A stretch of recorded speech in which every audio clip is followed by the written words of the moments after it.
Hello and welcome to another podcast of Father and Joe. I am Joe Rocky here with Father Boniface Hicks. And Father, what I wanted to do in today's cast was continue upon a little theme that we've been having going lately about all starting from the podcast about the problems that we've seen out there with society, and with this cast being an underwriting goal of helping to rectify that from a spiritual side, and in doing so becoming closer to Christ and to the church. And we started that off with the episode about the broken families and how that has such ramifications upon the children, and then by extension the problem grows in the next generation, so on and so forth. And then we got into some of the other issues that we've talked in the last couple of weeks. And there's been a lot of kind of underlying currents that we haven't really dove into. Maturity being one of them, identifying what actually is a problem and isn't a problem. We talked about that one a little bit last week and asking for the mercy to fix it. And what I kind of wanted to dive into now was, since we did the one about discernment, this is the example used was oil and water. These are the sins that are out there. This is the direction that we want to go, and asking for the mercy to get there. What I wanted to focus today's on was, if you are in a situation where the family isn't ideal, how to bring it to a direction with what you can control in the equation, knowing that you're a part of the family, not an entire family, but a part of it as the individual, what it is that you can do to bring it to a better situation, maybe in the long term, maybe in the short term, just seeing how this conversation goes, but just to make things better given where we might be laying right now. What member of the family? Well, you as the individual. So, whether it be, I'm the husband. So, but as a husband or a child, or from whichever perspective, you're coming from. I know that you see a lot more people than me, so you've seen a lot different, or many more angles, as from the children who have gone through this, perhaps the parents who are amidst the separation, and then just wanted to have a conversation about where each individual may be, and how to make it better. Well, it makes a difference what role you have in the family. The parents have such a capacity to set the tone in the family. So that's a huge deal. I mean, there can be stressors from the outside that sometimes the parents, or the in-laws, or some extended family, aunts and uncles, can be a kind of stressor, and the parents can provide some subculture. I know parents who really feel strongly about how corrupting television is for children, and so they really limit the amount of time that their children would spend in front of the television. But then they take the children to the grandparents' house, who have none of those barriers. Mm-hmm. So that kind of tension can arise. One can parents aren't always on the same page. The wife may have some issues, or the husband may have some issues, and then trying to compensate for the spouse's issues in terms of raising the children, and then trying to correct or help to remedy the spouse's issues, is something that a spouse can do. So both dimensions of that can be important. Children, again, depending on the ages, obviously small children don't have a whole lot of say. They're just going to be absorbing a lot of problems. As teenagers with a little bit more autonomy, they may be in a better position to find some other role models to spend more time with their friends, families, certainly looking to God and everything is a remedy for all of this. Our prayer, both intercessory prayer, just asking God for help, and then also a more, a kind of healing prayer of looking at specific trauma, stressors, situations, and trying to invite God into that situation can provide some healing. So anyway, just to say, depending on where we are in the family and depending on what the issues are that we're dealing with, there are kind of a lot of answers to your question. Sure. So, so that goes into a lot of directions there. Just one question, just off of that setup that you just gave us there. You see, obviously a wide array of way people deal with their children. I'm assuming that there is some guidance from the church as far as having the children run the family versus the parents run the family, or how that dynamic's supposed to be. About how often you tell them no and when not. Because just walking through the mall, I can feel like that 4-year-old's driving the ship, when it doesn't seem like that's the natural or logical way it should be done. Yeah, I mean, rediscovering the art of discipline is, I think, something that's in desperate need in our society. And I won't claim that I understand all of that. I really look to parents and try to see how they do that. I think, we've really tried to develop discipline without physical discipline. And, there are models of timeouts and children are so different too. I mean, there are children that probably need to be smacked a few times, but there's something that's also, there's a certain autonomy that parents have, a sovereignty that parents have to develop some of their own methods, and they're going to do that according to their children, and even each of the children may need a different amount of discipline. There may be one that really needs to be whacked a few times. Mm-hmm. There may be another one that responds just to a raised voice, another one that responds to just some consequence, of being told that, well, because you did this, then you're not going to be able to do this. And so, but developing the art of discipline, how to curb the behavior of children so that they don't run the family, as you were describing, so that every temper tantrum doesn't become, doesn't influence the direction of the whole family, is really important. And it's not easy.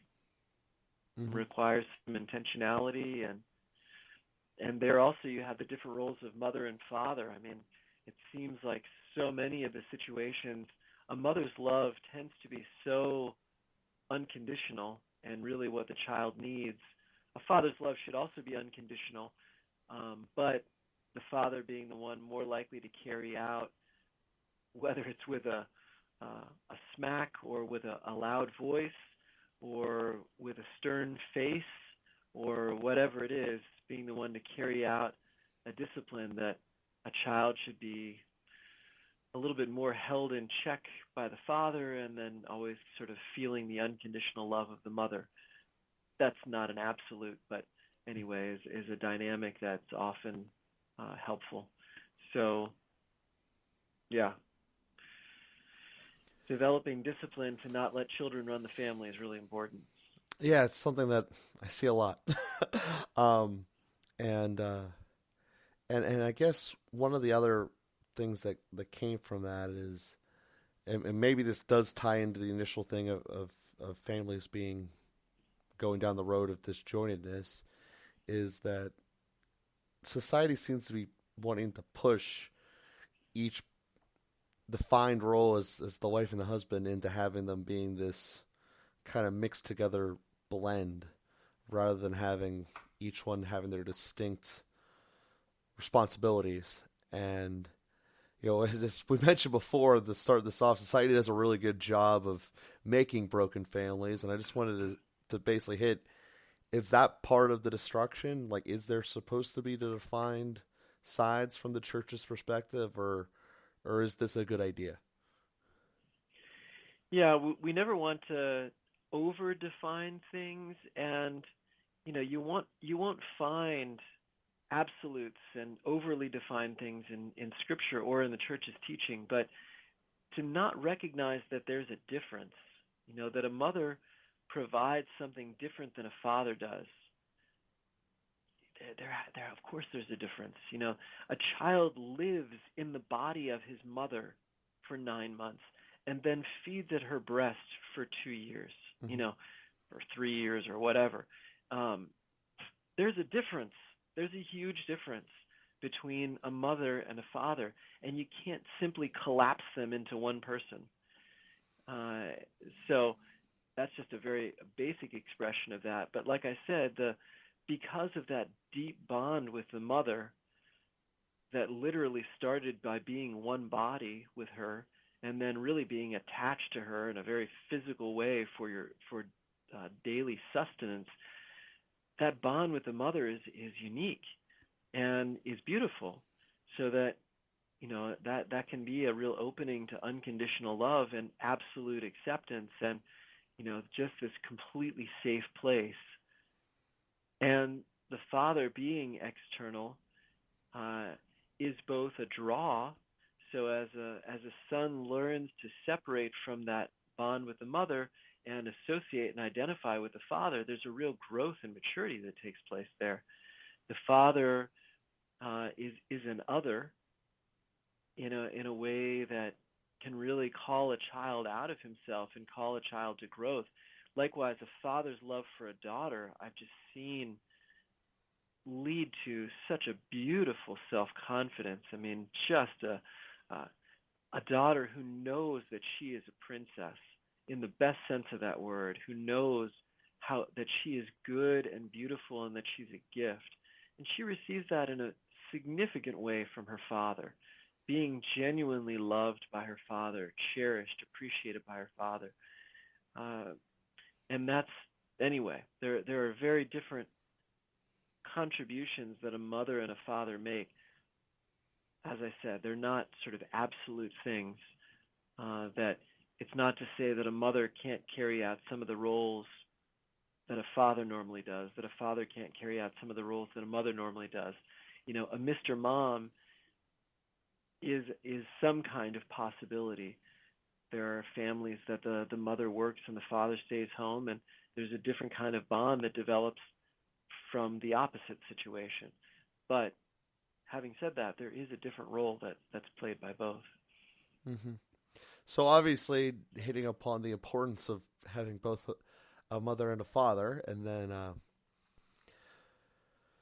so I know that this would have been in the mid 2000s that there was a study about the number one reason people separated, divorce, and at the time, money was the number one cause, either essentially a lack thereof, or spending it too much or not making of it. Either way, it boils down to not enough of it. And that's part of what led me into doing my career at the time of being a financial advisor, to try to want to help with that issue. I don't know if that's still the case or what have you, but you obviously see a lot of people with these types of struggles, and I wanted to see if it would make sense to talk about them now, to see if before a problem grows into something that's huge, if there's ways to temper some of the more common ones now, whenever they're minor in your marriage, instead of letting them blow up into big things that are bombshells that break the family apart.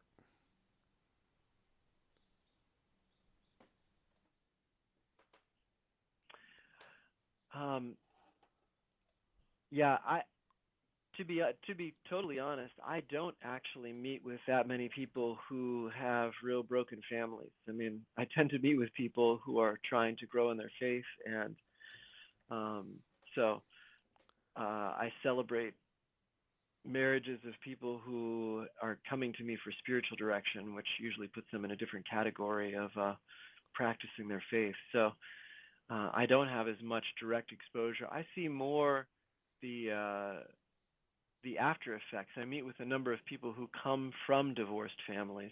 I don't actually meet with the parents, and I don't necessarily know all the issues that were involved to be able to say whether there are, financial issues or that kind of thing. Um, but certainly communication is a huge issue, that being able to talk with each other and to work out problems is a huge issue. I certainly see the effects of being distant, of running away. We talked about pornography. It's a huge stressor in marriages, explicitly or implicitly. A husband who is using pornography extensively is much less available to his wife. And she detects that either because she knows what's going on, or she detects that because she just sees his lack of interest. A wife is never going to be as exciting as what the people, the things that people are doing in pornography. And so the kind of raunchy, racy thresholds that he goes through in pornography can really damage that marital relationship. And then there's a fear to talk about anything, to talk about that, to isolate in those terms, or stresses at work and not knowing how to deal with that, just coming home angry, and then taking that anger out on the cat or the dog, and then on the children and the wife or whatever, not being able to deal with some of those things. Going through natural transitions, especially for people who are living together before marriage, that financial problem develops, and also one never loses the attitude that was developed in living together before marriage, that I can just pick up and leave at any time. And then marriage happens, and that attitude is still there. I can just pick up and leave at any time. So that creates different problems. But again, the basic thing being communication and having someone to work these things out with, being able to go to marriage counseling. Certainly encourage people to be aware of Catholic Charities. They'll connect you with marriage counselors. Priests can be helpful. We're not trained marriage counselors, and I feel a little bit inadequate. I do a lot of one-on-one spiritual direction, but in terms of getting couples in to talk with, there's a whole other dynamic there that I just have never really developed the skills for. Some priests are better at it, but that's certainly an option. Mm-hmm. So those are just a few pieces of the puzzle that, and I guess there's some other marriage encounter, and then there's also a program called Retrovi, which helps troubled marriages. It's a kind of weekend retreat. It fosters communication. It faces different issues. It gives you a setting to work through some of that stuff in the context of a prayerful environment. There are a lot of tools for people who are willing to face the problems and work on them. And one should not be surprised as problems develop in marriage. So, little word to you, Joe. If we come into marriage with the illusion that everything's going to be peachy and there aren't going to be any issues, then that's going to be a problem, because there will be issues. And then understanding how to talk through those things and give some space and pray through those things is really important. Yeah. So I think that's a very good message to get across there, with, the goal being to not have, kids who went through broken families, to try to reset the curb. And just because, you may have gone through something that wasn't ideal, that you don't have to repeat it. Because that seems to be, for better or worse, a thing as well. I don't know if it's a people thing or subconscious or overt, but for some reason people tend to replicate what they went through. I don't necessarily understand it, especially when you're replicating something you didn't enjoy, but it definitely appears to be a thing. And I just wanted to see if there's any answer about that or way to correct that path? Sorry, Joe. Like an example being that if you're going, if you grew up with like an alcoholic parent, that you're more likely to be an alcoholic yourself as an adult. Even though you've seen all the destruction of it and you grew up with it, you still are statistically way more likely to be an alcoholic yourself. And just basically wanted to dive into why that's a thing and how to prevent it. Yeah, we pick up a lot of patterns from our parents. So we're never doomed to that. And I think a self-awareness is really the key, that knowing that we'll be more prone to repeat the sins of our parents, then we're in a better position to overcome that. So to get the help that we need, to just be humble about that, and be ready to face some of those problems as alcoholism develops. Or people who grow up in alcoholic families often develop their own sequence of problems, enabling, covering up, trying to keep the peace, compromising their own integrity in the process. And the program Al-Anon is for family members of alcoholics. So sometimes it's not a matter of developing the same problem as the parents, but developing other problems because of compensating for the problems of the parents. Mm-hmm. So all of us are going to bring baggage. And just the more that we can presume that up front, and then as we see things develop, and as spouses can be honest with each other and say, hey, honey, you've got a real anger problem. You may not see that, but this is not acceptable. And if you can have that kind of honesty with each other, then you can really tackle a lot of things. But the biggest problem is not admitting it and then keeping it in the dark, not talking about it, and then when it can't be dealt with within the family, not getting the help from outside, from professionals or friends that you need. Well, that certainly makes sense. Hopefully today's podcast, helps people out there. That was obviously the goal of each and every one we do. So we thank you guys for listening. We definitely hope that you guys will follow us here on Twitter at FatherAndJoe. Send out the retweets of us advertising the cast, and please give us a review on your subscription site where you're getting the cast from. So we thank you all very much, and we hope that you have a great week.